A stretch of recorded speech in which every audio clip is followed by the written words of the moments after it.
So this is prophase 1 of meiosis, and currently the chromosomes are diploid, and there are a total of 46 chromosomes. So the chromosomes are genetically identical to their sister chromatids because the chromosome is replicated identically. And in prophase 1, the DNA condenses, supercoils into chromosomes, and then the homologous chromosomes pair up, cross over, and then the nuclear membrane begins to break down and the spindle fibers form. So this would be a tetrad, and these would be sister chromatids, these would be non-sister chromatids, and the process of crossing over in meiosis is basically the homologous portions of non-two sister chromatids line up gene by gene, and then crossing over occurs at the oh my gosh, I'm sorry for mispronouncing it. I know we talked about it in class one bargain, but this is its crossing over. And then the end result of it is that it creates new combinations of alleles that are in the same chromosome. So yes.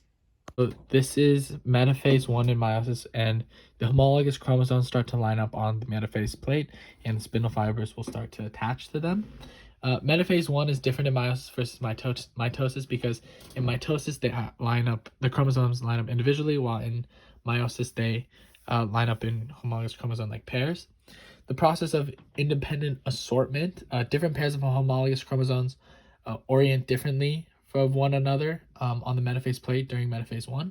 And basically the orientation of one homologous pair does not affect how many different pairs align, and all arrangements are equally likely.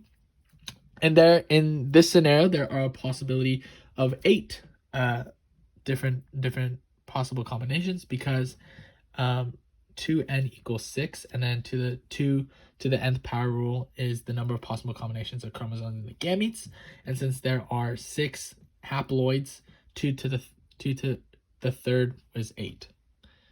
So in anaphase 1, the spindle fibrils pull the homologous chromosome pairs apart, and they separate. So segregation of alleles means that 2 alleles in a diploid cell will separate from each other during meiosis, so that haploid gametes only has one of the alleles. And anaphase 1 in meiosis is different from anaphase in mitosis because in mitosis the sister chromatids break, versus in meiosis the sister chromatids stay joined. And consequence of non-disjunction in anaphase 1 is that sometimes they won't separate correctly, and one cell could end up with more chromosomes or one less chromosome than the actually gamete should, which could lead to Down syndrome and etc.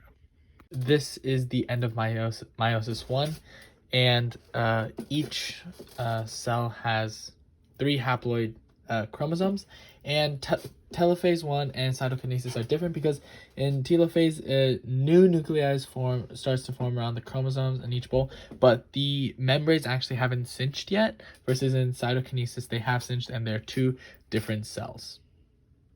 So in prophase 2 and metaphase 2, the chromosomes are haploid.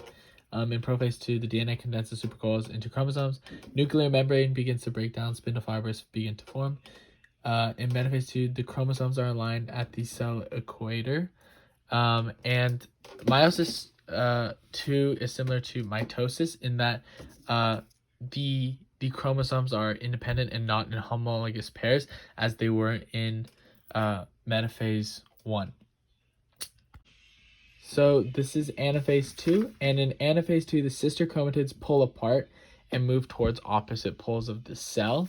And the consequence of non-disjunction in anaphase 2, when the sister chromatids fail to separate, and one of the gametes has one more and one gamete has one less, which can cause chromosomal disorders later.